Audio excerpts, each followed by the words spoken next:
دین کی ہدایات کی جو حقیقت ہے اس پر عمل درآمد کیسے ہوگا۔ ہمارے ہاں امت کے اندر تصوف اور عرفان کی روایت میں اسی چیز کو موضوع بحث بنا کر اس بات پر زور دیا گیا ہے کہ شریعت کو جو حقیقی طور پہ مطلوب ہے وہ اللہ کا تقوی ہے، اس کی بندگی ہے، اس کا تقرب ہے، اس کی طرف جانا ہے، اس کے آگے جھکنا ہے۔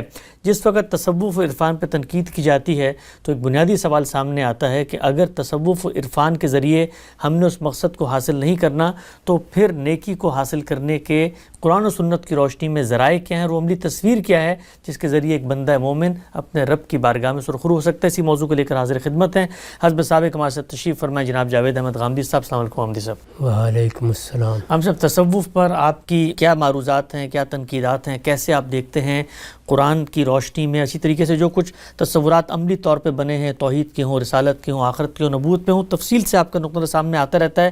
میں ایک عملی مسئلے کے اوپر ڈائریکٹ پن پوائنٹ کر کے آپ سے متعین پہلا سوال یہ پوچھتا ہوں کہ جو کچھ تصوف و عرفان کی روایت ایک اسٹرکچر فراہم کرتی ہے، اس کے اندر ایک شیخ سے تعلق ہے اور پھر آپ کے ہاں قلب جاری ہوگا اور 4 سلاسل نقشبندیہ، چشتیہ، سہروردیہ، قادریہ آپ متعلق ہوتے ہیں، اس کے بعد سلوک کی منازل طے کرتے ہیں، فنا فی الشیخ، فنا فی الرسول و فنا فی اللہ کی منازل طے کرتے کرتے ایک خاص جگہ پہ تقوی کے اس مقام پہ پہنچ جاتے ہیں۔ اس سب کو مائنس کر دیا جائے تو جو دین کا پیکج اس وقت مطلوب ہے اس سے تقرب اللہ اور تقوی کے کیا ذرائع اور کیا راہیں سامنے آتی ہیں؟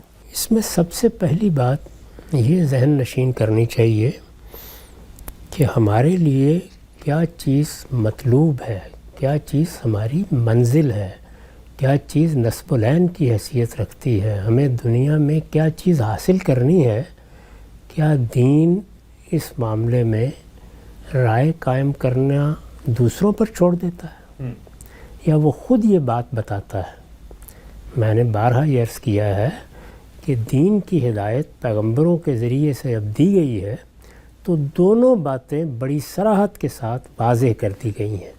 ایک یہ کہ دین ہے کیا، اور دوسرے یہ کہ یہ جو کچھ تمہیں دیا جا رہا ہے اس سے مقصود کیا ہے۔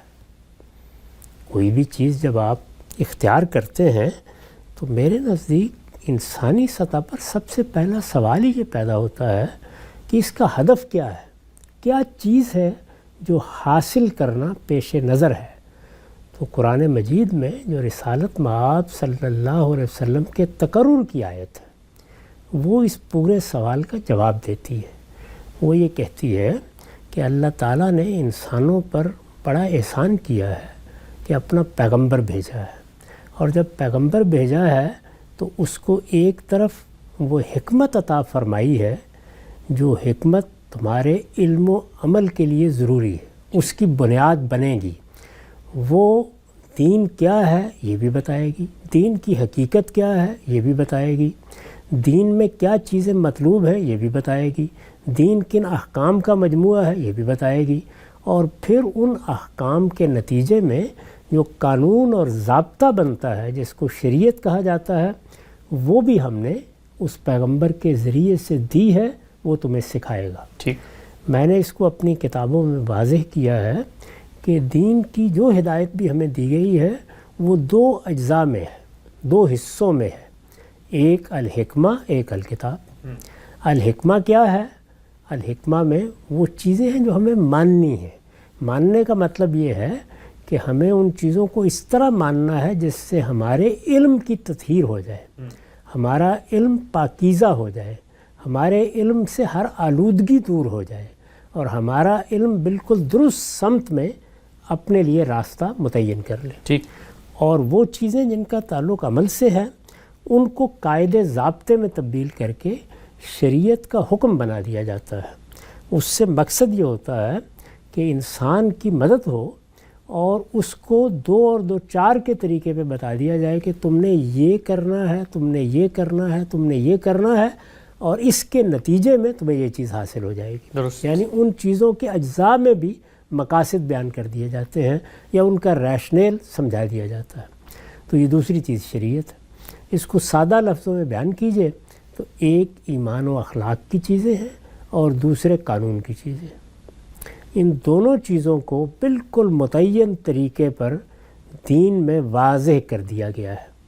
ان دونوں چیزوں کو جب آپ اختیار کر لیتے ہیں، یعنی علم میں بھی اختیار کر لیتے ہیں، عمل میں بھی اختیار کر لیتے ہیں، جو چیزیں ماننے کی ہیں ان کو مان لیتے ہیں، پورے شعور کے ساتھ مان لیتے ہیں، سمجھ کر مان لیتے ہیں، اور جو چیزیں کرنے کی ہیں ان کو اسی طریقے سے پوری طرح سمجھ کر کرنے کے لیے تیار ہو جاتے ہیں۔ پوری طرح سمجھ کر کرنے کا مطلب یہ ہے کہ کرنا کیا ہے اور کیوں کرنا ہے، یعنی دونوں چیزوں کا واضح جواب انسان کے سامنے ہوتا ہے۔ تو جس وقت یہ دونوں چیزیں انسان اختیار کر لیتا ہے تو اس کے علم و عمل میں پاکیزگی پیدا ہوتی ہے۔ اس کو قرآن مجید پاکیزگی ہی سے تعبیر کرتا ہے، چنانچہ دین کا مقصد اس نے متعین کر دیا ہے، یہ علم و عمل کی پاکیزگی ہے۔ درست۔ قرآن کی اصطلاح میں اس کو تزکیہ کہا جاتا ہے، یعنی یہ یوں نہیں ہے کہ تزکیہ کوئی الگ سے عمل ہے جو ہم نے دین پر عمل کے ساتھ کرنا ہے، بلکہ دین ہے جس پر ہم نے عمل کرنا ہے، جس کا نتیجہ تزکیہ نکلے گا۔ اچھا، اس کو قرآن نے جگہ جگہ واضح کیا ہے اور یہ بتا دیا ہے کہ اسی سے انسان کی فلاح مقدر ہے، یعنی اگر وہ یہ راستہ اختیار کرے گا پاکیزگی کا تو اس کا نتیجہ کیا ہے؟ اس کا نتیجہ فلاح ہے۔ چنانچہ بیان فرمایا ہے کہ قد افلح من تزکا، جس نے اپنے نفس کو پاکیزہ کر لیا، اور نفس کے دونوں پہلو ہیں، یعنی علم کا پہلو، عمل کا پہلو۔ جس نے پاکیزہ کر لیا وہ فلاح پا گیا۔ اسی فلاح کو قرآن مجید ہمارا نصب العین قرار دیتا ہے، اسی فلاح کی تفصیل کرتا ہے کہ وہ خدا کا فردوس ہے، وہ ابدی زندگی ہے، وہ پروردگار عالم کی خوشنودی ہے، وہ اس کا تقرب ہے۔ ان سب چیزوں کو وہ مختلف صورتوں میں بیان کرتا ہے، یعنی یہی فلاح ہے، یہی آخری درجے کی کامیابی ہے۔ اس کامیابی تک ہمیں پہنچنا ہے، اور اس کے لیے دنیا میں کیا کرنا ہے؟ اپنے آپ کو پاکیزہ بنانا ہے۔ اس پاکیزگی کو پھر مزید احکام کے پہلو سے بھی واضح کر دیا گیا ہے، یعنی وہ کیا چیزیں ہیں جس میں ہمیں اپنے بدن میں پاکیزگی پیدا کرنی ہے، وہ کیا چیزیں ہیں جس میں خور و نوش کو پاکیزہ رکھنا ہے، وہ کیا چیزیں ہیں جس میں اخلاق کی پاکیزگی مطلوب ہے۔ پورے دین کا جائزہ لے کے دیکھ لیجئے، وہ ہر پہلو سے اس سوال کا جواب دے دیتا ہے۔ یہ تو ہے وہ نسخہ کیمیا جو اللہ تعالیٰ کی طرف سے ہمیں فلاح کے لیے عنایت فرمایا گیا ہے۔ ٹھیک، جس طریقے سے ایک اچھا طبیب ایک نسخہ لکھ کے آپ کو دے دیتا ہے، وہ یہ کہتا ہے یہ چیزیں تم کرو گے، یہ دوا لو گے، یہ غذا کھاؤ گے، اس کے نتیجے میں تمہیں یہ چیز حاصل ہو جائے گی۔ تو یہاں جو چیز حاصل ہوگی وہ بھی بیان کر دی گئی ہے، اور جو اس کو حاصل کرنے کے لیے کرنا ہے وہ بھی بیان کر دیا گیا ہے۔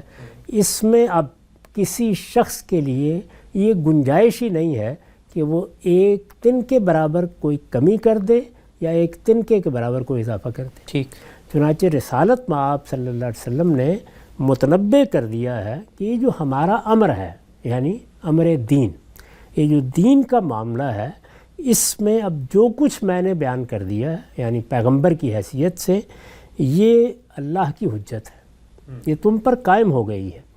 اس میں اپنی طرف سے تم احداث نہیں کر سکتے۔ احداث کا مطلب کوئی نئی چیز داخل نہیں کر سکتے۔ نئی چیز افراط میں بھی ہوتی ہے، تفریط میں بھی ہوتی ہے۔ ٹھیک، کسی چیز کو نکال کے بھی آپ ایک نئی چیز پیدا کر دیتے ہیں، کسی چیز کو اس میں ڈال کر بھی آپ ایک نئی چیز پیدا کر دیتے ہیں۔ تو ان تمام چیزوں کا راستہ بند کر دیا گیا ہے۔ اس کو قرآن مجید نے اس طرح بیان کیا کہ جب یہ ہدایت دے دی گئی تو فرمایا کہ الیوم اکملت لکم دینکم واتممت علیکم نعمتی ورضیت لکم الاسلام دینا، یعنی آج جب کہ یہ پیغمبر اب دنیا سے رخصت ہونے والے ہیں، ہم نے تمہارے دین کی جو ہدایت دینا شروع کی تھی اس کو پایہ تکمیل تک پہنچا دیا ہے۔ اب یہ دین تمہارے پاس ہے، اللہ کی نعمت تمہیں حاصل ہو گئی ہے۔ اس نعمت سے اب تم دنیا کی فلاح کے لیے بھی جد و جہد کرو اور آخرت میں بھی، اور اس پر اللہ راضی ہو گیا ہے۔ یعنی تمہارے پروردگار کی رضا حاصل کرنے کا جو مقصود ہو سکتا تھا کسی بندہ مومن کا، وہ اب اسی اسلام پر عمل کرنے میں ہے۔ وَرَضِيتُ لَكُمُ الْإِسْلَامَ دِينًا، یعنی میں نے تمہارے لیے دین کی حیثیت سے اس الاسلام کو پسند فرما لیا ہے۔ اس سے یہ بتا دیا گیا کہ یہ پایہ تکمیل کو پہنچ گیا ہے، لہٰذا اس میں اب کوئی چیز داخل نہیں کی جا سکتی۔ رسول اللہ صلی اللہ علیہ وسلم نے اسی اکملت لکم دینکم کو پیش نظر رکھ کے یہ فرمایا کہ ہمارے اس دین میں کوئی شخص کوئی نئی بات داخل کرنے کی کوشش نہ کرے۔ اس نئی بات کو کسی جگہ محدثات سے تعبیر کیا، کسی جگہ بدعت سے تعبیر کیا، اور یہ بتا دیا کہ جب اس میں کوئی نئی چیز داخل کرو گے تو یہ سراسر ضلالت ہوگی، سراسر گمراہی ہوگی، اور ضلالت اور گمراہی کا انجام دوزخ ہے، یہ بتا دیا۔ رسالت میں آپ صلی اللہ علیہ وسلم کے اس ارشاد کو ہمارے ہاں جمعے کے خطبات میں رکھ دیا گیا ہے، اس میں بار بار توجہ دلا دی جاتی ہے کہ کل محدثۃ بدعہ و کل بدعۃ ضلالہ و کل ضلالۃ الی النار۔ تو یہ بات سمجھ لینی چاہیے کہ یہ پورا دین ہے، یعنی جب آپ دین کا لفظ بولتے ہیں تو اس کا مطلب یہ ہے کہ اللہ کی وہ ہدایت جو اللہ کے قرب کے لیے دی گئی ہے، جو فلاح کے لیے دی گئی ہے، جو فردوس تک پہنچنے کے لیے دی گئی ہے، جو اللہ کو راضی کرنے کے لیے دی گئی ہے، وہ اسلام ہے۔ اور اسلام رسالت میں آپ صلی اللہ علیہ وسلم کے ذریعے سے پایہ تکمیل کو پہنچ گیا ہے۔ یہ باتیں قرآن نے واضح کر دی۔ جب پایہ تکمیل کو پہنچ گیا ہے تو اب تم نے اسی کو پکڑنا ہے اور دانتوں سے پکڑ کر رکھنا ہے۔ اس کے ماخذ بھی بالکل متعین طور پر بتا دیے گئے ہیں، وہ تمہیں قرآن سے ملے گا، وہ تمہیں پیغمبر کی سنت سے ملے گا۔ یہ ساری بات واضح کرنے کے بعد اس سے کیا چیز حاصل ہونی ہے وہ بھی متعین طور پر بتا دی کہ جیسے ہی عمل کرو گے، جیسے ہی اس کو اپناؤ گے، جیسے ہی اس کو اختیار کرو گے، اس سے تزکیہ حاصل ہو جائے گا۔ اس کے بعد اگر کوئی چیز رہ جاتی ہے تو وہ صرف ایک ہے، اور وہ یہ ہے کہ انسان دوسروں کی وساطت سے چیزوں کو سیکھتا ہے۔ یہ انسان کی اللہ تعالیٰ نے جس طرح تخلیق کی ہے اس کا ناگزیر لازمی نتیجہ ہے۔